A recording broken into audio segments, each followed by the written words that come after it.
Hello guys, educational RBM ACS में आप सभी का फिर से स्वागत है। हम ईश्वर से आपकी मंगल कामना के लिए सदैव प्रार्थना करते हैं। यहाँ पर जो भी वीडियो आप सभी लोगों के लिए प्रोवाइड कराए जा रहे हैं वे सभी इस उद्देश्य से कराए जा रहे हैं कि आपको परीक्षा में 100% सफलता प्राप्त हो सके। अतः यदि ये वीडियो आपको पसंद आता है तो आप इसे लाइक, शेयर एवं सब्सक्राइब करें, जिससे हमारे द्वारा बनाए गए वीडियो के नोटिफिकेशन सबसे पहले आपको प्राप्त हो सके। साथ ही साथ आप इसे अपने भाइयों, बहनों एवं मित्रों के साथ भी शेयर करें, जिससे वे भी इसका लाभ उठा सकें। आगे हम अपने विषय की ओर चलते हैं। देखिए, यह क्वेश्चन नंबर 7 है। नेक्स्ट जो क्वेश्चन नंबर 7 इसमें दिया है, एक ठोस में ऊंचाई 120 सेंटीमीटर। क्वेश्चन को सब लोग बारीकी से ध्यान से देखिए। इसमें दिया है एक ठोस में ऊंचाई 120 सेंटीमीटर और त्रिज्या 60 सेंटीमीटर वाला एक शंकु सम्मिलित है। ठोस में ऊंचाई 120 सेंटीमीटर और त्रिज्या 60 सेंटीमीटर वाला एक शंकु है, जो 60 सेंटीमीटर त्रिज्या वाले एक अर्धगोले पर आरोपित है। ठीक है, इसमें देखिए दिया है शंकु की ऊंचाई दी गई है 120 सेंटीमीटर, त्रिज्या 60 सेंटीमीटर और यह 60 सेंटीमीटर त्रिज्या वाले अर्धगोले पर आरोपित है। इस ठोस को पानी से भरे हुए एक लंबवृत्तीय बेलन में इस प्रकार सीधा डाल दिया जाता है कि यह बेलन की तली को स्पर्श करे। यदि बेलन की त्रिज्या 60 सेंटीमीटर है और ऊंचाई 180 सेंटीमीटर है तो बेलन में शेष बचे पानी का आयतन ज्ञात कीजिए। यह हमारा क्वेश्चन दिया गया है। अब आगे हम लोग क्वेश्चन के सॉल्यूशन को ध्यान से देखिए। आगे हम इसका सॉल्यूशन बता रहे हैं। देखिए, ये 13.2 का क्वेश्चन नंबर 7 है। इसमें क्या दिया है, क्वेश्चन में दिया था कि एक ठोस दिया गया है जिसकी देखिए यहाँ पर, जिसका ऊपरी भाग इस ठोस का 120 सेंटीमीटर ऊंचाई वाला और 60 सेंटीमीटर त्रिज्या वाला एक शंकु एक ठोस है। ये ऐसे है, 120 सेंटीमीटर ऊंचाई वाला और 60 सेंटीमीटर त्रिज्या वाला क्या है, शंकु है। मतलब त्रिज्या जो है इसकी 60 और ऊंचाई इसका कितना दिया है, 120 जो है इसकी ऊंचाई है शंकु की। ठीक है, अब कह रहा है कि इसको, ये शंकु सम्मिलित है और जो 60 सेंटीमीटर त्रिज्या वाले एक अर्धगोले पर आरोपित है और इस शंकु को इसके नीचे 60 सेंटीमीटर त्रिज्या का एक अर्धगोला आरोपित बना हुआ है। मतलब ऐसे ठोस आकृति बनी हुई है। एक ठोस आकृति है कि यह 120 सेंटीमीटर ऊंचाई वाला शंकु है और इसकी त्रिज्या कितनी है, 60, और इसके नीचे जो है एक 60 सेंटीमीटर त्रिज्या वाला क्या है, अर्धगोला है। ठीक है, ये दोनों आपस में ऐसे सटे हुए हैं। ये ठोस है। आगे सुन में, यह जो आकृति हमारी बनाई गई ठोस है। अब इसको क्या किया जाता है कि एक बेलन है जिसकी त्रिज्या है 60 सेंटीमीटर और इसकी ऊंचाई है 180 सेंटीमीटर। बेलन में पूरा पानी भरा है।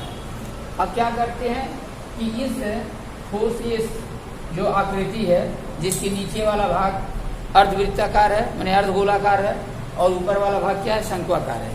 ऊपर शंकु और नीचे अर्धगोला है। अब इस पूरे ठोस को उस पानी से भरे बेलन में डाल दिया जाता है।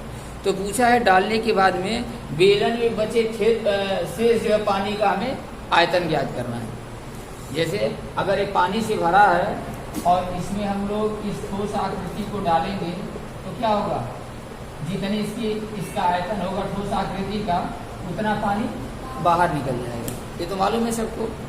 जब पानी से भरे किसी बर्तन में किसी ठोस आकृति को डालेंगे, किसी ठोस वस्तु को डालेंगे, तो जितना उसका आयतन होगा, मतलब जितना वो जगह घेरता है, उतना पानी बाहर निकल जाएगा। तो यहाँ पर ये शंकु और नीचे वाला जो अर्ध है, गोले के आकार की जो ये आकृति है, जब इसको बेलन में डालते हैं तो क्या होता है, कुछ पानी बाहर निकल जाता है। तो शेष बचे पानी का आयतन ज्ञात करना है। अब तो आ गया समझ में ना, क्वेश्चन तो सबको समझ में आ रहा होगा क्या पूछा है। अब इसमें देखें, ये जो शंकु है, शंकु की ऊंचाई दिया 120 और त्रिज्या है 60। ठीक है। और नीचे वाला जो अर्धगोला बना है इसकी भी त्रिज्या कितनी है? 60 ही है। इसका मतलब कि नीचे वाला इसका भी अगर देखा जाए तो ये भी 60 ही होगा, ये तो त्रिज्या होगी। तो देखो 60 नीचे वाला, 120 ऊपर वाला, पूरा मिला कितना हो गया? 180। अर्थात ये जो ठोस आकृति है, इस पूरी आकृति की ऊंचाई जो है इस पूरे बेलन की ऊंचाई के बराबर है। आगे समझे? और त्रिज्या भी इसकी बराबर है। अब यही जो किनारे वाला भाग शेष दिख रहा है पानी से, यही वाला पानी का आयतन बचेगा, यही पानी हमारा इसमें बचेगा।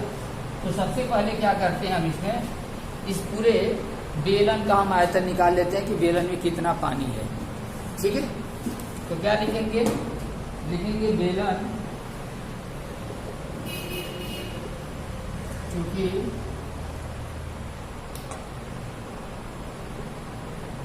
बेलन की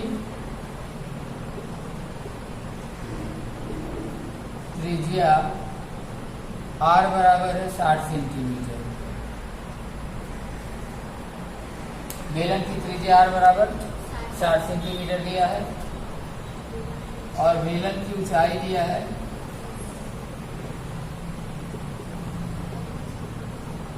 बेलन की ऊंचाई h बराबर 180 सेंटीमीटर। देखिए ये बेलन की ऊंचाई जो h दिया है कितना है?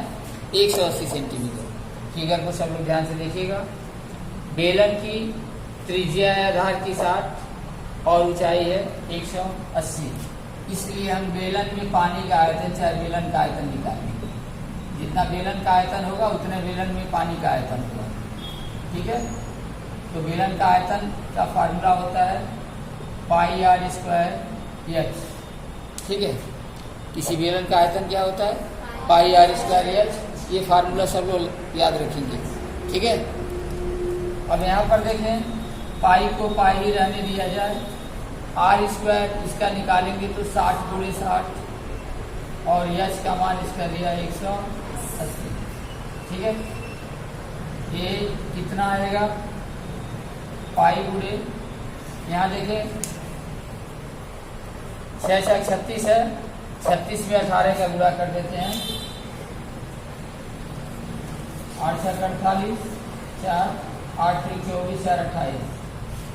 ठीक है, 8 6 48, 8 3 24 4 28 और 1 से करेंगे तो 36 से कम 36, यानी हो गया हमारा 8 से 14, 3 2 5 1 6, 648 आएगा। तो इन सब का गुणा करने से आएगा 648। और देखिए 1 0 2 0 और 3 0 है, तो 3 0 इसके आगे लगा लेना है। इतना सेंटीमीटर का क्यूब ये बेलन का आयतन हो गया। पूरे बेलन का आयतन हो गया 6,48,000 पाई घन सेंटीमीटर। ठीक है, 6,48,000 पाई घन सेंटीमीटर, ये आ गया हमारा पूरा बेलन का आयतन। ठीक, अब इस पूरे क्या करते हैं, ठोस आकृति का हम आयतन निकालते हैं जो पानी में डाला गया है, जो शंक्वाकार भी है और नीचे अर्धगोलाकार। ठीक, तो इसको क्या करते हैं, अर्धगोले का आयतन भी निकालेंगे और शंकु का भी आयतन निकालेंगे और दोनों आयतन को जोड़ देंगे, क्योंकि ये जो आकृति बनी है इसमें अर्धगोला और शंकु दोनों मिलकर बना है। ठीक है, तो इसमें कैसे क्या करेंगे, देखिए यहाँ पर ध्यान से, इसमें दिया है अब शंकु का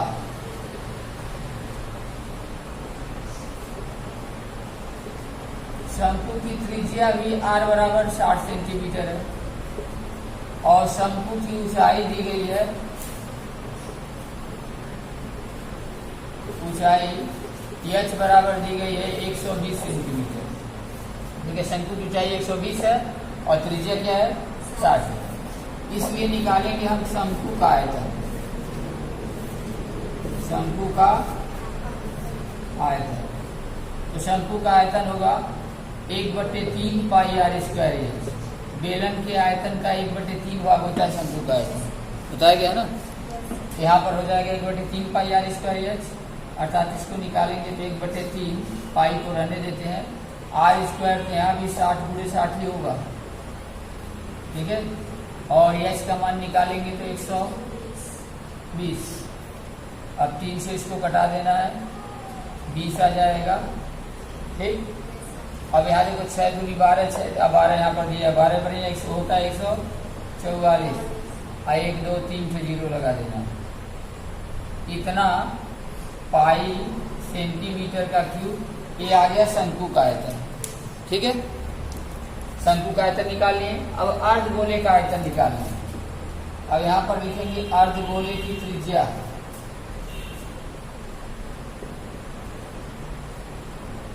अर्धगोले की त्रिज्या, इसका भी आर बराबर कितना दिया है 60 सेंटीमीटर, इसलिए लिखेंगे अर्धगोले का आयतन।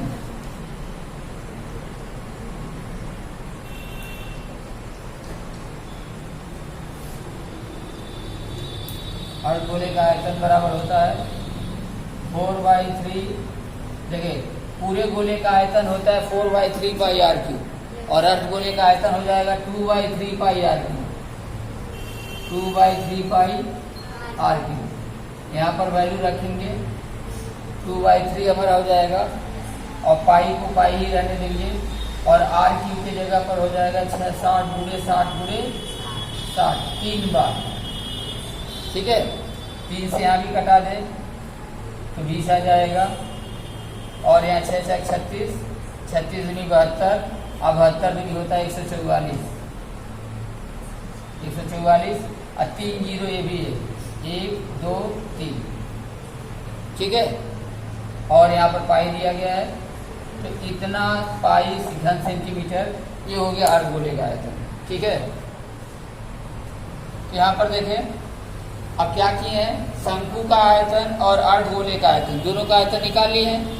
तो जो ठोस आकृति पानी के भीतर डाली जाती है, इसमें शंकु और ठोस, शंकु और अर्धगोला दोनों क्या है सम्मिलित है, तो हम पूरे ठोस का आयतन निकालेंगे। अब लिखेंगे पूरे ठोस का आयतन।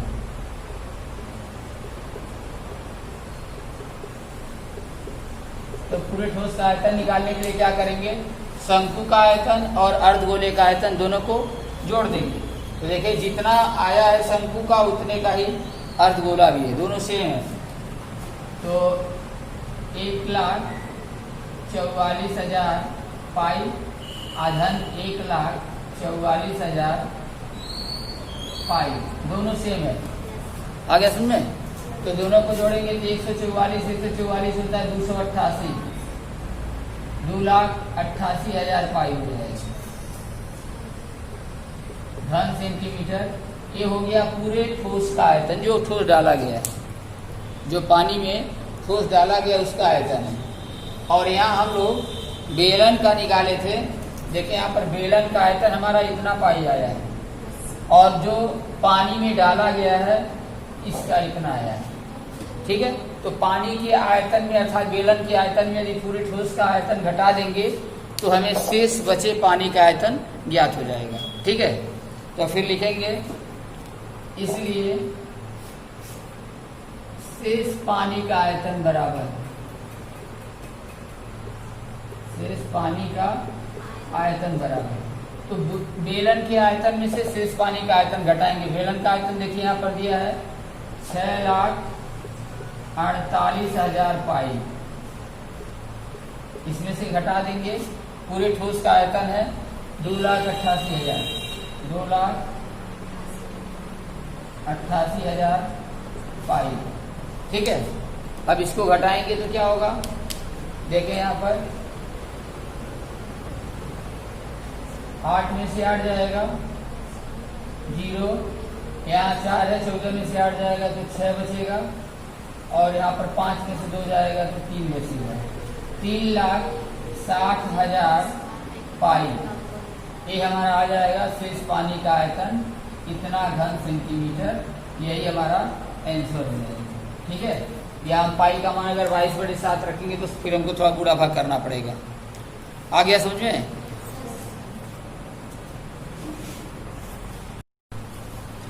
तो अब क्या करेंगे, यहाँ पर नीचे 3,60,000 पाई का मान रखेंगे तो होगा 22/7। ठीक है, ये हो गया हमारा सेंटीमीटर का क्यूब। ठीक है, अब देखिए क्या होता है, ये सेंटीमीटर का क्यूब है। आई बात समझ में? सेंटीमीटर का क्यूब में क्या होता है? अब ध्यान दें, यहाँ पर एक फार्मूला, एक मीटर बराबर जो है 100 सेंटीमीटर होता है। ठीक है, 1 मीटर बराबर 100 सेंटीमीटर होता है। अर्थात यदि हम यहाँ पर 1 घन मीटर करेंगे, 1 मीटर का क्यूब करेंगे, यहाँ ध्यान देंगे, यहाँ पर अगर हम 1 घन मीटर करेंगे, घन मीटर करने का मतलब क्या है कि एक 3 बार गुणा करेंगे तब हमारा घन मीटर होगा। तो 1 घन मीटर में यहाँ पर क्या हो जाएगा, एक देखिए यहाँ पर 100 में 2 जीरो है, यहाँ पर 10 पर घात हो जाएगा 6। ठीक है, यानी 1 पर 6 जीरो लगेगा, तो इतना क्या होगा, सेंटीमीटर क्यूब।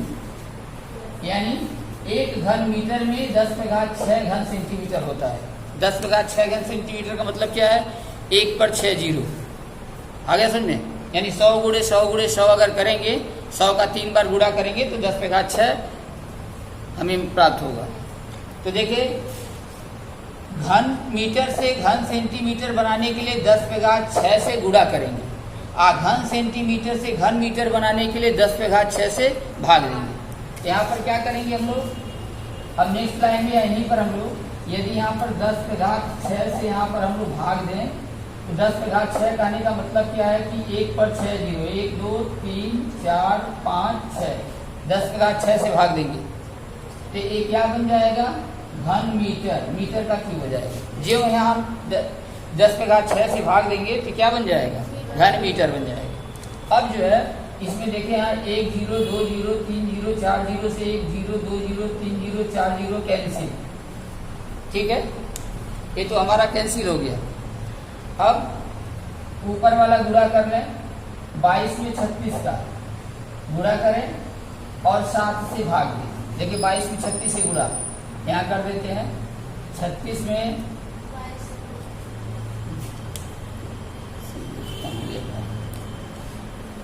36 में हम लोग 22 से गुणा करेंगे तो 22 के 132 को 2 हासिल 13 है और 22 किया 66, 3 69, 10 79। ठीक है, इसमें भाग देंगे, 22 के 132 को 2 हासिल 13 और 22 किया 66, इसमें जोड़ देंगे जब हासिल को तो 6 3 9 6 1 7, 792 हुआ। ठीक है, और इसी में देखें 700 भाग देना है तो ऊपर वाला तो आ गया 792 और नीचे वाला क्या है 100 यहाँ बचा है और गुणे यहाँ पर है 7 मीटर का क्यूब। अब यहाँ 7 से केवल डिवाइड कर दे, इसमें 7 से देखिए 7 से डिवाइड करेंगे तो 7 एकम 7, एक कट गया 9 बचेगा, फिर 7 एकम 7, 2 होगा यहाँ पर तो 7 3 21 हो जाएगा, 1 बचेगा छोड़ दे तो हमारा कितना 113 या दशमलव के बाद अगर ले जाएंगे तो दशमलव यहाँ देंगे तो 7 एकम 7, यहाँ 3 बचेगा तो 113.1 आएगा। इस 7 से इसमें भाग देंगे तो आ जाएगा हमारा 113.1/100 घन मीटर। अब इसको क्या करेंगे, नीचे देखिए अभी 100 बचा है ना, जब यहाँ से 100 यहाँ नीचे 2 जीरो है, भाग देंगे तो क्या होगा, दशमलव यहाँ से हट के 2 अंक के पीछे आ जाएगा। आगे समझे, तो यहाँ पर आ जाएगा हमारा 1.13 मीटर क्यूब। 1 को छोड़ दे, 2 अंक तक के सार्थक अंक निकालेंगे, 2 अंक लेंगे या लगभग मतलब वही मान आएगा। इसके आगे तो अभी और भी भाग जाएगा, जैसे इसके बाद वाला 4 भी आएगा, 7 चौक 28, लेकिन हम नहीं लिए। ठीक है, क्योंकि अभी हमको और पीछे आना है। तो यहाँ पर अगर 7 से भाग देंगे 792 में तो 113.14 आएगा। ठीक है, और 1 आया है तो इसमें 100 से फिर भाग देंगे तो क्या होगा, दशमलव यहाँ पर 3 के बाद है।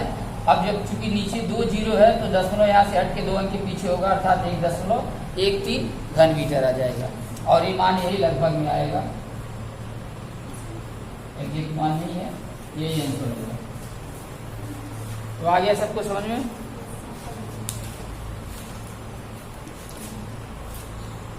क्वेश्चन नंबर 8 को ध्यान से देखिए। क्वेश्चन नंबर 8 में दिया है, एक गोलाकार कांच के बर्तन के एक बेलन के आकार की गर्दन है, एक गोलाकार कांच के बर्तन की एक बेलन के आकार की गर्दन है जिसकी लंबाई है 8 सेंटीमीटर, ठीक है, और इसका व्यास दिया गया है 2 सेंटीमीटर, जबकि गोलाकार भाग का व्यास दिया है 8.5 सेंटीमीटर और इसमें भरे जा सकने वाले पानी की मात्रा मापकर एक बच्चे ने यह ज्ञात किया कि इस बर्तन का आयतन 345 घन सेंटीमीटर है। तो जांच कीजिए कि उस बच्चे का उत्तर सही है या नहीं, यह मानते हुए कि उपरोक्त मापन आंतरिक मापन है और पाई बराबर 3.14। तो देखिए इसमें क्या दिया है, फिर से एक बार क्वेश्चन को ध्यान से देखिए। दिया है एक गोलाकार कांच के बर्तन की एक बेलन के आकार की गर्दन है जिसकी लंबाई है 8 सेंटीमीटर और व्यास दिया गया है 2 सेंटीमीटर, ठीक है, जबकि गोलाकार भाग का व्यास दिया है 8.5 सेंटीमीटर। इसमें भरे जा सकने वाले पानी की मात्रा मापकर एक बच्चे ने ज्ञात किया कि इस बर्तन का आयतन 345 घन सेंटीमीटर है। तो जांच कीजिए कि उस बच्चे का उत्तर सही या नहीं, यह मानते हुए कि उपरोक्त मापन आंतरिक मापन है। तो आगे इसका सलूशन हम बता रहे हैं, ध्यान से स्क्रीन पर सभी लोग बोर्ड पर देखिए। अब हम देखें यहाँ पर प्रश्न संख्या 8 पर चलते हैं। प्रश्न संख्या 8 में क्या दिया है कि एक गोलाकार ये कांच का बर्तन है, ठीक है, प्रश्न को ध्यान से सब लोग पहले समझे। क्या दिया है, एक गोलाकार ये कांच का बर्तन है जिसका व्यास है 8.5 सेंटीमीटर, ठीक है, गोलाकार बर्तन का व्यास कितना दिया है 8.5 सेंटीमीटर दिया गया है और इस बर्तन के गर्दन जो है ये 8 सेंटीमीटर की लंबाई की है, ठीक है, इस बर्तन के ऊपर गर्दन जो है इसकी लंबाई 8 सेंटीमीटर है और इस बर्तन का जो व्यास है ऊपर वाले इस बेलन का व्यास जो है वो है 2 सेंटीमीटर। दिया है कि इसमें भरे जा सकने वाले पानी की मात्रा को माप करके एक लड़का इसका आंसर बताता है और कहता है कि बर्तन का आयतन है 345 घन सेंटीमीटर। वो लड़का जो है माप उप करके बताता है कि 345 सेंटीमीटर का क्यूब जो है इसका आयतन आएगा। अब हम लोग निकाल के देखेंगे कि उसका बताया गया आंसर सही है कि गलत है। तो क्या करेंगे, सबसे पहले लिखेंगे यहाँ पर कि गोले का व्यास, नीचे वाला बर्तन का क्या है गोला है, तो गोले का व्यास क्या दिया है 8.5 सेंटीमीटर, 8.5 सेंटीमीटर। इसलिए यहाँ निकालेंगे हम गोले की त्रिज्या, गोले की त्रिज्या r बराबर हो जाएगा 8.5/2 सेंटीमीटर, उसका आधा है ना। व्यास दिया गया है तो जितना व्यास दिया उतना क्या होगा उसकी आधी त्रिज्या हो जाएगी। अब हम पूरे गोले का आयतन निकालेंगे। तो हम जानते हैं कि पूरे गोले का आयतन होता है 4/3 पाई आर क्यूब, फार्मूला हमेशा याद रखेंगे। पूरे गोले का आयतन होता है 4/पाई आर क्यूब, ठीक है। यहाँ पर लिखेंगे इसके गोले का आयतन, गोले का आयतन, तो गोले का आयतन कितना होगा 4/3 पाई आर क्यूब। अब यहाँ पर 4/3 पाई को भी रहने देते हैं और आर क्यूब का मतलब है कि 8.5/2 और गुणे 8.5/2 और गुणे 8.5/2 इतना सेंटीमीटर का क्यूब, ये हो गया हमारा गोले का आयतन, ठीक है। 4/3 पाई आर क्यूब का मतलब है आर का मान है 8.5/2, तो इसका 3 बार मल्टीप्लाई कर देंगे। छोटा थोड़ा सा कर लें, 2 दूनी 4 से 4 कैंसिल हो जाएगा, ठीक है। ये ऊपर है 4, ये नीचे 2 दूना 4 है, तो 4 से 4 ऊपर कैंसिल कर दिए। अब ऊपर क्या बचा है पाई/3, पाई/3 और गुणे 8.5 गुणे 8.5 गुणे 8.5/2 सेंटीमीटर का क्यूब। ये तो हम गोले का आयतन निकाले हैं, ठीक है। अब क्या करते हैं, इस बेलन का आयतन निकालते हैं। इसमें भी तो पानी भरा जाएगा, पानी भरेंगे तो इसकी भी पूरा पानी भरा है, तो हम लिखेंगे बेलन की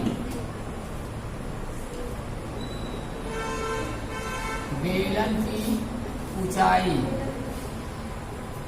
इसके गर्दन की लंबाई दिया है कि जितनी गर्दन की लंबाई होगी वही बेलन की ऊंचाई होगी। तो बेलन की ऊंचाई बराबर है 8 सेंटीमीटर। और बेलन की त्रिज्या, बेलन का व्यास हमें दिया है 2 सेंटीमीटर, इसलिए बेलन की हम त्रिज्या निकालेंगे।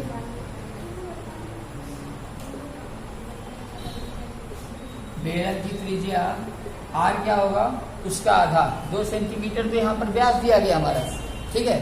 तो त्रिज्या उसका हाफ करेंगे तो 2/2 यानी बराबर हो जाएगा 1 सेंटीमीटर। इसलिए बेलन का आयतन निकालेंगे।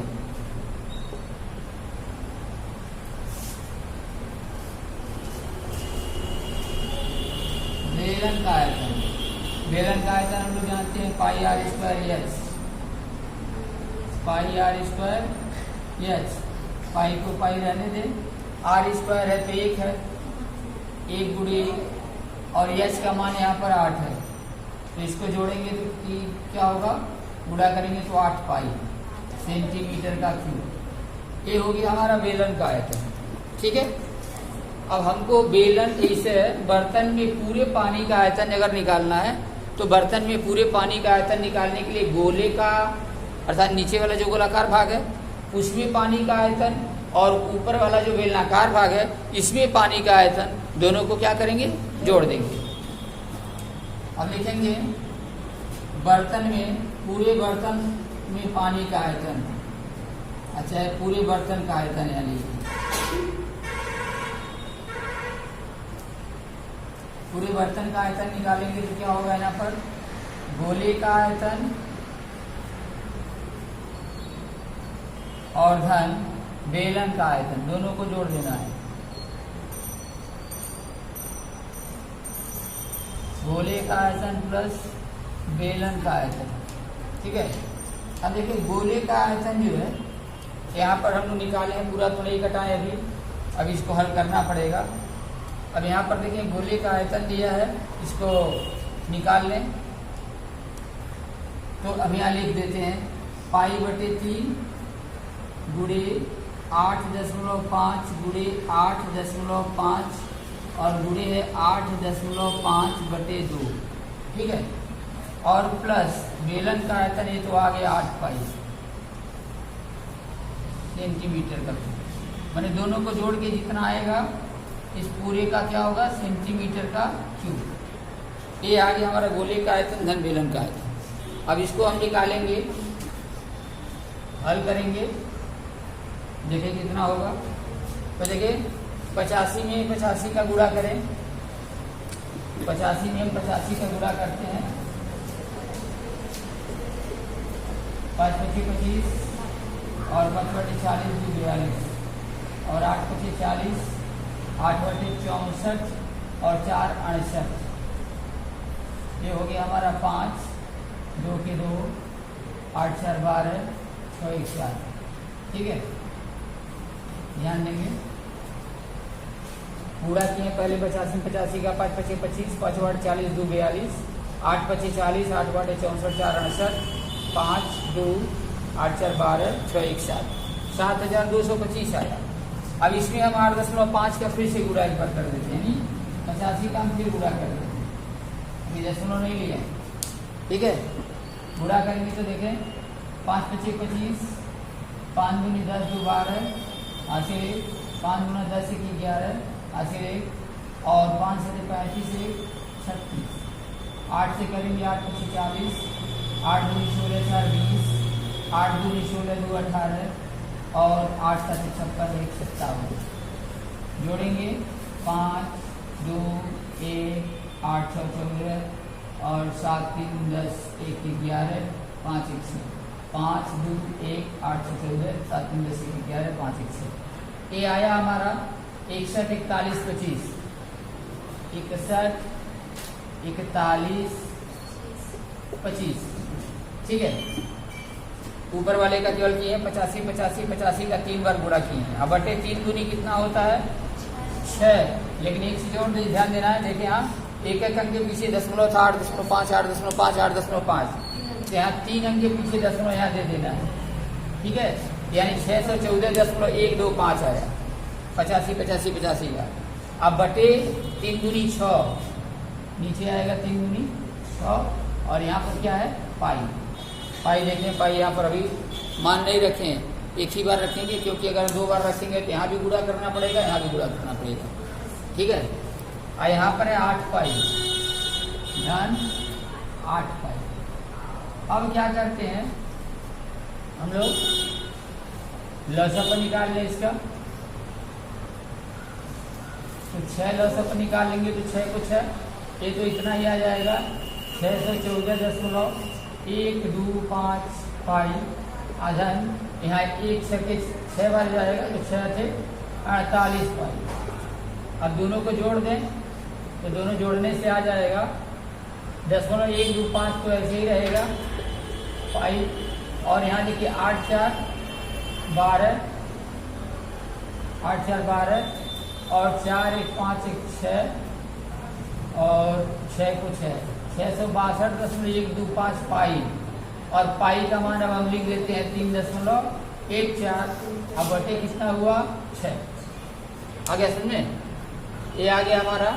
इसको जोड़ देंगे 48 को, तो 6 से 14 में, क्योंकि ये दशमलव इसमें नहीं है तो पूर्णांक के साथ पूर्णांक को जोड़ते हैं, तो 14 8 22, अब 22 से 40 62, 662.125, अब गुणे ये पाई जो आएगा उसका मान रख दिए 3.14।